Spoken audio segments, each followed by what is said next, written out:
जय गुरु जी। संगत जी, मैं आज आपको जिन आंटी का सत्संग सुनाने वाली हूँ, सच्ची में रोंगटे खड़े कर देने वाला ये सत्संग है।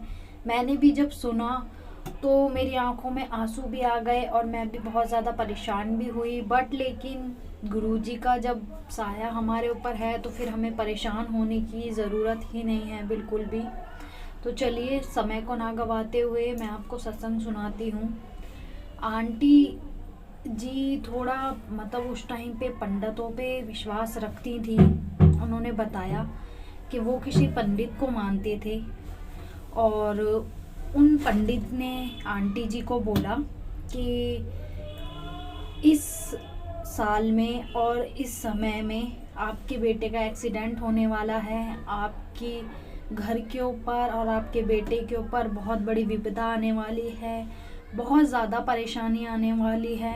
तो आप थोड़ा संभल के रहिएगा, बेटे को बचाइएगा कि वो बाहर ना निकले। कुछ ऐसी बातें उनको बोली जिससे वह बहुत ज़्यादा परेशान हुई।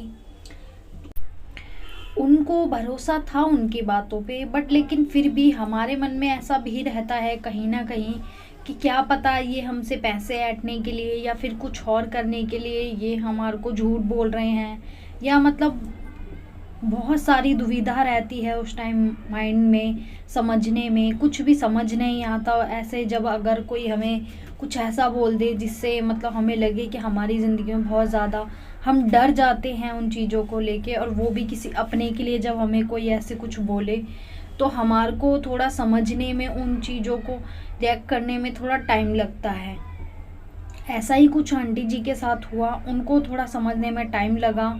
उनको समझ नहीं आ रहा था कि यकीन करना चाहिए उन बातों पे कि नहीं।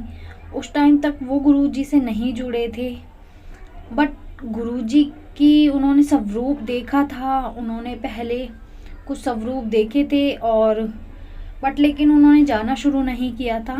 तो वह तब तक गुरुजी के साथ पूरे अच्छे से नहीं जुड़े थे।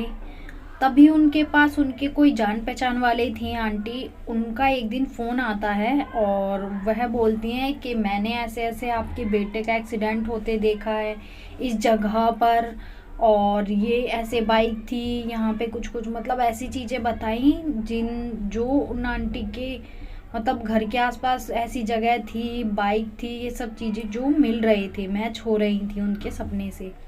बट उनको उस चीज़ में भी यकीन करने में मतलब उन्हें लगा तो कि हाँ कुछ, क्योंकि उन्होंने पंडित जी ने भी बोला था और आंटी ने भी बोला, तो वो थोड़े और ज़्यादा डर गए। तो उन्होंने कहा हाँ, चीज़ें क्या पता ऐसी हो भी सकती हैं। फिर उन आंटी जी ने यह भी बोला कि गुरुजी ने बोला है कि बेटे को मीठा दही खिलाना है, और फिर जो उनके कष्ट है, जो भी चीज़ हैं, वो सारी उस दही के साथ में ख़त्म हो जाएंगी, सब ठीक हो जाएगा। तो आंटी जी ने थोड़ी समझदारी दिखाई उस टाइम पे और उन्होंने सेम ऐसे ही किया। बट लेकिन प्रॉब्लम ये थी, जो उनके बेटे थे वह दही नहीं खाते थे बचपन से। उनको दही से काफ़ी ज़्यादा एलर्जी थी, उन्हें मतलब बिल्कुल भी दही वो नहीं खा सकते थे।